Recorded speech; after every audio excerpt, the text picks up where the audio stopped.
In the halls of Richmond Palace, celebrations and anxious waiting took place alongside one another. The new year had just begun, a time for feasting and revelry, a time of new beginnings, and as it would seem, in 1511, a time for new birth. The Queen had begun her labours. As King Henry VIII anxiously waited for his wife Katherine of Aragon to survive childbirth, with hopefully an heir, time passed slowly for the court. Just shy of 11 months earlier, disaster had struck for the young royal couple, when Katherine had given birth to a stillborn daughter at the end of the previous January. The pressure for the young couple must have begun to set in, as they had resumed marital duties extraordinarily quickly. Was this going to affect the new birth? Had Katherine recovered enough from the first? Such thoughts must have made their way through some people's minds, whether they be courtiers, the ambassadors, or even the royals. However, fortune smiled upon the royal couple this day, for both mother and child made it through childbirth.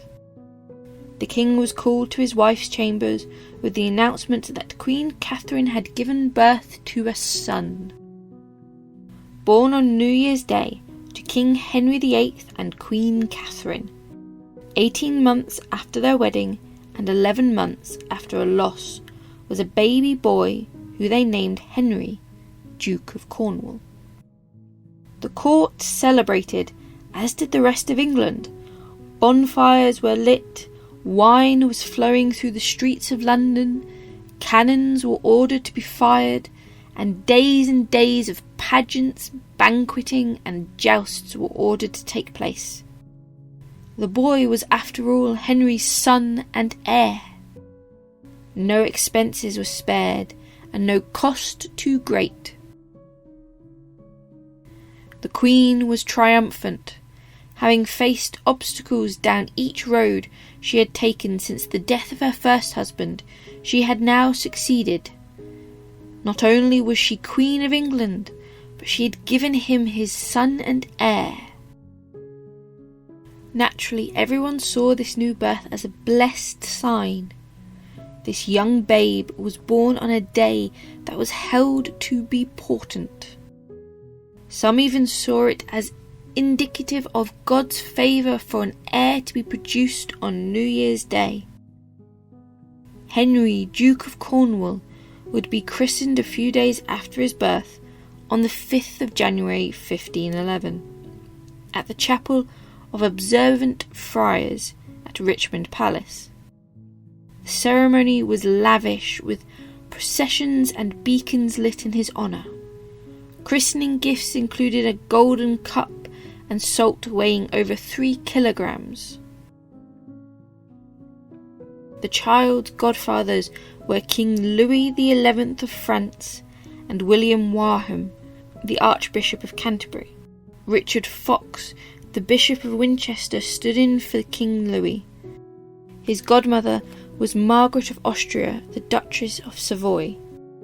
She was stood in by proxy by Lady Anne Howard, the daughter of King Edward IV and the King's maternal aunt.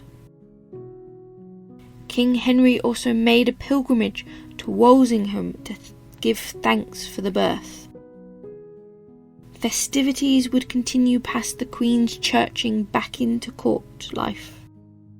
During this time, the newborn prince would be under the care of his nurse, Elizabeth Poyntz, and a staff team that included of 4 rockers to rock his cradle and help him sleep, yeomen and grooms, as well as his own personal physician.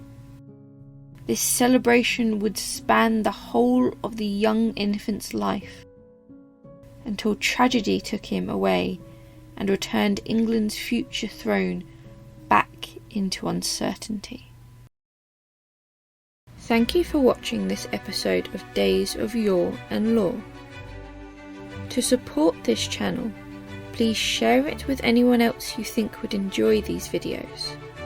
Like and subscribe. Let me know in the comments down below of any subjects you would like me to look into, and I will see you all in the next video.